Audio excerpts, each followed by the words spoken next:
आज इस बुलेटिन में बात होगी एसआईआर पर फंसे चुनाव आयोग की।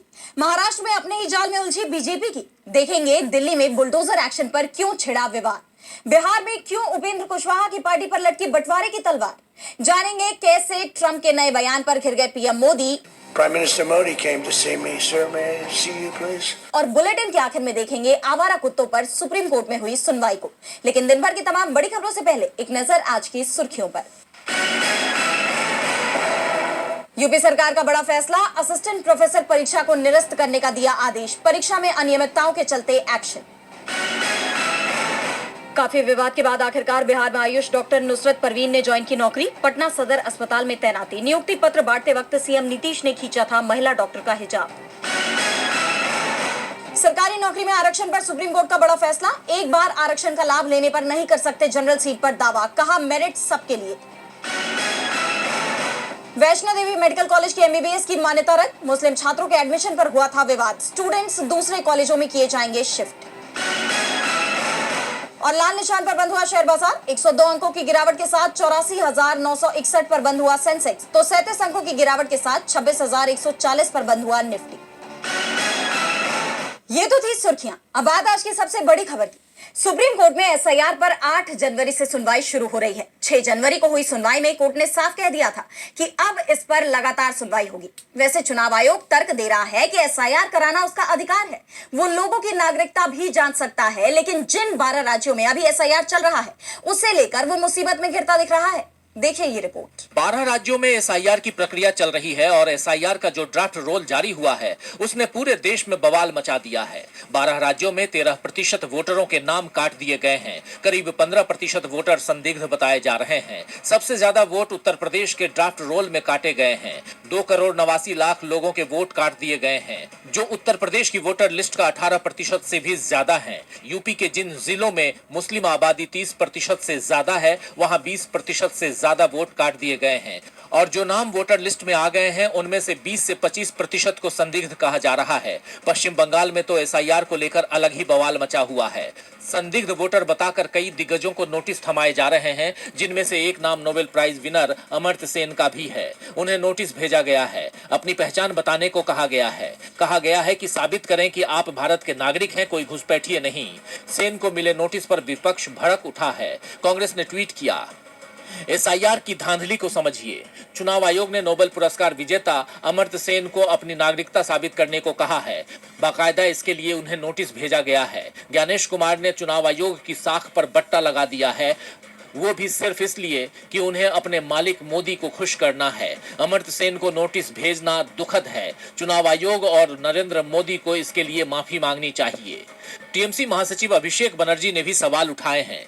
कहा है कि वो सिर्फ सेन का अपमान नहीं कर रहे हैं, बल्कि अभिनेता देव और क्रिकेटर मोहम्मद शमी को भी नोटिस भेजे गए थे। मानो उपलब्धि, ईमानदारी और गरिमा का कोई महत्व ही नहीं रह गया हो। बीजेपी के दबाव में चुनाव आयोग बंगाल का अपमान कर रहा है। अमर्त्य सेन को दिए गए नोटिस पर जब चुनाव आयोग घिरा तो इसे टाइप की गलती बता रहा है, बीएलओ पर एक्शन लेने की बात कर रहा है। लेकिन कई दूसरे लोग हैं जिन्हें एआई के जरिए नोटिस भेजे जा रहे हैं। नागरिकता साबित करने को कहा जा रहा है और चुनाव आयोग इसके समर्थन में दलीलें दे रहा है। मामला सुप्रीम कोर्ट तक पहुंच चुका है। सुप्रीम कोर्ट में 8 जनवरी से सुनवाई शुरू हो रही है।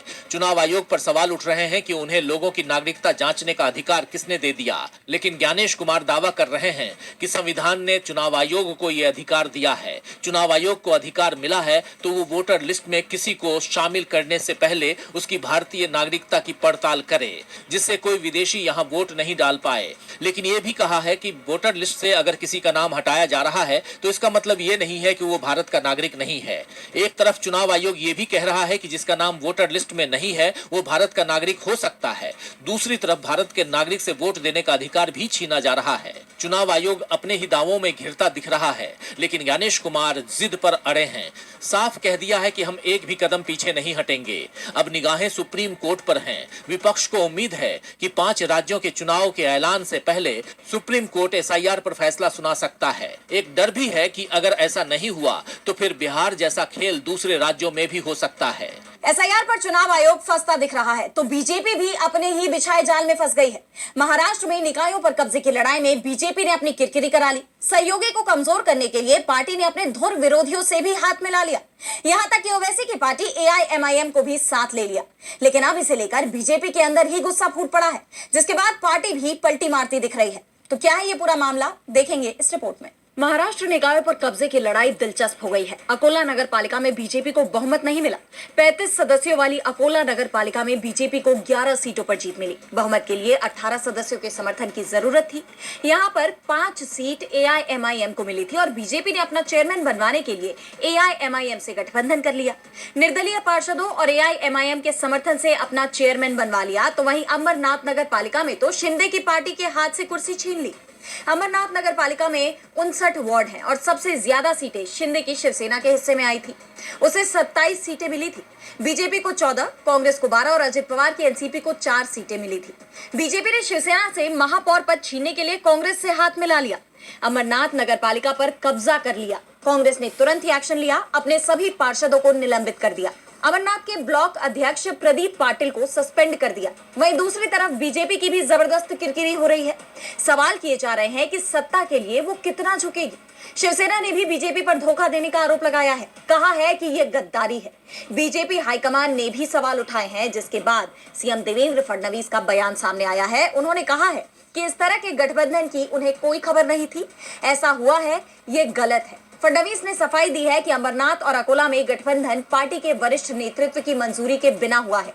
अगर किसी स्थानीय नेता ने ऐसा फैसला अपनी मर्जी से लिया है तो ये अनुशासन के खिलाफ है और इसके खिलाफ कार्रवाई की जाएगी। महाराष्ट्र में बीजेपी बैकफुट पर नजर आ रही है तो दिल्ली में भी बीजेपी सरकार सवालों से घिर गई है। तुर्कमान गेट इलाके में बीती रात भारी बवाल देखने को मिला। 30 बुलडोजरों के साथ दिल्ली नगर निगम ने भारी पुलिस बल की मौजूदगी में फैज़े इलाही मस्जिद के पास निर्माण को जमींदोज कर दिया, जिसका जमकर विरोध हुआ और इस दौरान प्रदर्शनकारियों और पुलिसकर्मियों के बीच तीखी झड़प हो गई। अब इसे लेकर दिल्ली की सियासत गरमाई हुई है। तो क्या है ये पूरा मामला, जानेंगे इस रिपोर्ट में। देश की राजधानी दिल्ली का तुर्कमान गेट इलाका 7 तारीख को छावनी में तब्दील हो गया। 6 जनवरी की पूरी रात यहां बुलडोजर चलते रहे। दिल्ली नगर निगम ने भारी पुलिस सुरक्षा के बीच फैज़े इलाही मस्जिद कैंपस के पास बने निर्माण को जमींदोज कर दिया। दिल्ली हाई कोर्ट के आदेश के बाद शुरू हुई इस कार्रवाई के दौरान मुस्लिम बहुल इलाके में जबरदस्त तनाव देखा गया और झड़पें भी हुई। दरअसल प्रशासन की टीम 6 दिसंबर की देर रात 30 बुलडोजर्स के साथ मौके पर पहुंची थी। रामलीला मैदान से सटे इस इलाके में जैसे ही डिमोलिशन का काम शुरू हुआ, स्थानीय लोगों का गुस्सा फूट पड़ा। कार्रवाई का विरोध कर रही भीड़ ने मस्जिद के पास से पुलिस और एमसीडी कर्मचारियों पर अचानक भारी पथराव शुरू कर दिया। इस हमले में 5 से ज्यादा पुलिसकर्मी घायल हुए हैं। स्थिति बेकाबू होते देख पुलिस को भीड़ को तितर बितर करने के लिए आंसू गैस का इस्तेमाल करना पड़ा। तनाव को देखते हुए पूरे तुर्कमान गेट और आसपास के क्षेत्र को 9 सुरक्षा जोन्स में बांट दिया गया था। हर जोन की कमान एक एडिशनल डीसीपी स्तर के अधिकारी को सौंपी गई। पुलिस ने घेराबंदी कर भीड़ को खदेड़ा और पूरी रात यहां बुलडोजर चलते रहे। अधिकारियों के मुताबिक मस्जिद के पास सड़क, फुटपाथ, एक डायग्नोस्टिक सेंटर और सामुदायिक हॉल के नाम पर किए गए अतिक्रमण को पूरी तरह साफ कर दिया गया है। एमसीडी अधिकारियों के मुताबिक यह कार्रवाई किसी भेदभाव के तहत नहीं बल्कि दिल्ली हाईकोर्ट की डिवीजन बेंच द्वारा 12 नवंबर 2025 को दिए गए आदेश के अनुपालन में की गई है। कोर्ट ने सेव इंडिया फाउंडेशन की याचिका पर सुनवाई करते हुए रामलीला मैदान के पास 38,940 वर्ग फुट की जमीन से अतिक्रमण हटाने के लिए 3 महीने का वक्त दिया था। वहीं दूसरी तरफ मस्जिद समिति का दावा है कि उन्होंने इस डिमोलिशन ड्राइव के खिलाफ अदालत में याचिका दायर की थी, जिस पर सुनवाई जारी थी। स्थानीय निवासियों में इस बात को लेकर गहरा आक्रोश है कि कड़कड़ाती ठंड में आधी रात को यह कार्रवाई की गई। फिलहाल इलाके में शांति बनाए रखने के लिए भारी पुलिस बल और अर्धसैनिक बलों की टुकड़ियां तैनात हैं। प्रशासन का कहना है कि स्थिति अब नियंत्रण में है, लेकिन एहतियातन गश्त जारी रखी जा रही है। दिल्ली में बुलडोजर एक्शन को लेकर बीजेपी सरकार विपक्ष के निशाने पर है तो उपेंद्र कुशवाहा की मुसीबतें उनकी ही पार्टी के नेताओं ने बढ़ा दी है। जिस तरह आरएलएम प्रमुख उपेंद्र कुशवाहा ने अपने ही बेटे को नीतीश सरकार में मंत्री पद दे दिया, उससे पार्टी के अपने ही नेता नाराज हैं और अब उन्होंने बगावत के संकेत दे दिए हैं, जिससे आरएलएम में बड़ी टूट के आसार बन गए हैं। तो क्या है ये पूरा मामला, जानने के लिए देखिए ये रिपोर्ट। आरएलएम प्रमुख उपेंद्र कुशवाहा बड़ी मुश्किलों से घिर गए हैं। उनकी पार्टी में बगावत के सुर उठ रहे हैं और इसका सीधा असर उनके बेटे और बिहार सरकार के पंचायती राज मंत्री दीपक प्रकाश के राजनीतिक करियर पर भी पड़ सकता है।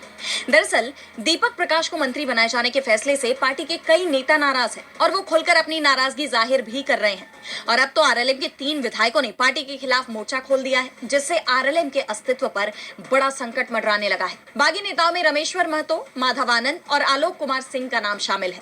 उनका कहना है कि वे कुशवाहा के साथ वंशवाद के खिलाफ लड़ने आए थे, लेकिन यहाँ तो परिवार बचाओ और बढ़ाओ की राजनीति हो रही है, जिससे साफ है कि अब उन्होंने पार्टी छोड़ने का मन बना लिया है। इनकी नाराजगी इसलिए है क्योंकि दीपक प्रकाश किसी भी सदन के सदस्य नहीं है और फिर भी उपेंद्र कुशवाहा ने उन्हें मंत्री पद दे दिया। इसलिए इन विधायकों ने कुशवाहा की लिट्टी पार्टी से किनारा किया और बीजेपी के राष्ट्रीय कार्यकारी अध्यक्ष नितिन नवीन से मुलाकात की है, जिसके बाद चर्चा शुरू हो गई है कि जिस तरह 2021 में लोजपा 2 गुटों में बंट गई थी, पशुपति पारस की आरएलजेपी और चिराग पासवान की एलजेपीआर, ठीक उसी तरह अब आरएलएम पर भी बंटवारे की तलवार लटक रही है।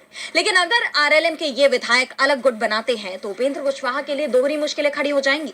पहले तो उनकी पार्टी बिखर जाएगी और दूसरी ये कि उनके लिए अपनी राज्यसभा सीट बचाना भी मुश्किल हो जाएगा, जो अप्रैल में खाली हो रही है। इसके साथ ही दीपक प्रकाश अगर एमएलसी नहीं बन पाए तो नीतीश मंत्रिमंडल से उनकी भी छुट्टी हो जाएगी। अब देखना ये होगा कि पार्टी के अंदर उठे इस तूफान को उपेंद्र कुशवाहा कैसे शांत करते हैं। सवाल ये भी है कि क्या उपेंद्र कुशवाहा अपनी पार्टी को बचा पाएंगे, ये देखना होगा। उपेंद्र कुशवाहा की पार्टी पर टूट का खतरा मंडरा रहा है तो संकट में मध्य प्रदेश की बीजेपी सरकार भी है। इंदौर में दूषित पानी पीने से जान जाने के मामले में सरकार बुरी तरह घिर गई है। एक तरफ जहां सरकार ने 18 पीड़ित परिवारों को मुआवजा दे दिया है, तो वहीं प्रशासन जान गंवाने वालों की संख्या 6 ही बता रहा है।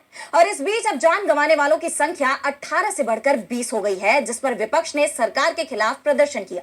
देखिए ये रिपोर्ट। इंदौर के भागीरथपुरा में दूषित पानी से जान जाने का मामला अब एक बड़े राजनीतिक और प्रशासनिक विवाद का रूप ले चुका है। स्थिति ये है कि जान जाने के आधिकारिक आंकड़ों, कोर्ट में पेश रिपोर्ट्स और बांटी गई सहायता राशि के बीच गहरा विरोधाभास नजर आ रहा है। ताजा जानकारी के मुताबिक क्षेत्र में जान गंवाने वालों की संख्या बढ़कर 20 हो गई है, जबकि प्रशासन अब भी केवल 6 की बात कर रहा है। गौर करने वाली बात है कि सरकार ने हाईकोर्ट में सिर्फ 4 जाने जाने का हलफनामा दिया था, लेकिन अब तक 18 पीड़ित परिवारों को 2-2 लाख रुपए की आर्थिक सहायता दी जा चुकी है। बुधवार को प्रशासन ने मुआवजे की लिस्ट में 2 नए नाम भी जोड़ दिए हैं। इस पर अब मुख्यमंत्री डॉक्टर मोहन यादव ने कहा है कि सरकार आंकड़ों के विवाद में नहीं पड़ना चाहती। उन्होंने स्पष्ट किया कि प्रशासन ने पीएम रिपोर्ट को आधार बनाया है, लेकिन वो अंतिम नहीं है। सीएम ने आश्वासन दिया कि नगर निगम के पंजीयन में जो भी संख्या सामने आएगी, सरकार उन सभी को राहत राशि देगी। वहीं दूसरी तरफ विपक्ष ने इस मुद्दे पर अब सरकार को घेरना शुरू कर दिया है। महिला कांग्रेस की प्रदेश अध्यक्ष रीना बोरासी सेतिया के नेतृत्व में पूरे प्रदेश में विरोध प्रदर्शन किया गया। कांग्रेस का आरोप है कि सरकार आंकड़े छिपाकर अपनी विफलता पर पर्दा डालने का काम कर रही है। जमीनी हालात अब भी चिंताजनक हैं। बुधवार को नर्मदा लाइन चालू होते ही फिर से लीकेज हो गया, जिससे घरों और दुकानों में पानी भर गया। वर्तमान में 105 मरीज अस्पतालों में भर्ती हैं, जिनमें से 3 वेंटिलेटर पर हैं। भागीरथपुरा के लोग डरे हुए हैं और बोरिंग का पानी छोड़कर टैंकर्स पर निर्भर हो गए हैं। अब इस मामले में आगे क्या होता है? क्या इस मामले में जिम्मेदार लोगों पर कार्रवाई होगी? क्या पीड़ितों को न्याय मिल पाता है? ये तो देखना होगा। इंदौर का दूषित पानी मामला बीजेपी सरकार के लिए परेशानी का सबब बन गया है, तो ट्रंप के बयान भी पीएम मोदी पर भारी पड़ते नजर आ रहे हैं। अमेरिकी राष्ट्रपति डोनाल्ड ट्रंप एक के बाद एक ऐसे बयान दे रहे हैं जिससे पीएम मोदी विपक्ष के निशाने पर आ जाते हैं। और अब एक बार फिर उन्होंने कुछ ऐसा कह दिया है जिस पर देश की सियासत में बवाल मच गया है। तो अब क्या कुछ कहा ट्रंप ने, आइए देखते हैं इस रिपोर्ट में। अमेरिकी राष्ट्रपति डोनाल्ड ट्रंप की पीएम मोदी को लेकर बयानबाजी थमने का नाम नहीं ले रही। हाल ही में ट्रंप ने यह दावा किया था कि मोदी उन्हें खुश करना चाहते हैं और अब उनका एक और बयान सामने आया है, जिसके बाद मोदी की चुप्पी पर विपक्ष के सवाल गहराने लगे हैं। दरअसल ट्रंप ने कहा है कि पीएम मोदी खुद मुझसे मिलने आए थे। वो मेरे पास आए और बोले, सर क्या मैं आपसे मिल सकता हूँ? और मैंने कहा हाँ। ट्रंप के ऐसे बयानों पर अब लोकसभा में नेता विपक्ष राहुल गांधी ने अपना एक पुराना वीडियो शेयर करते हुए मोदी सरकार को घेरा है। इस वीडियो में वो कह रहे हैं कि ट्रंप के कॉल पर मोदी की जी हुजूरी शुरू हो जाती है। उधर से ट्रंप ने एक इशारा किया, फोन उठाया, कहा मोदी जी क्या कर रहे हो?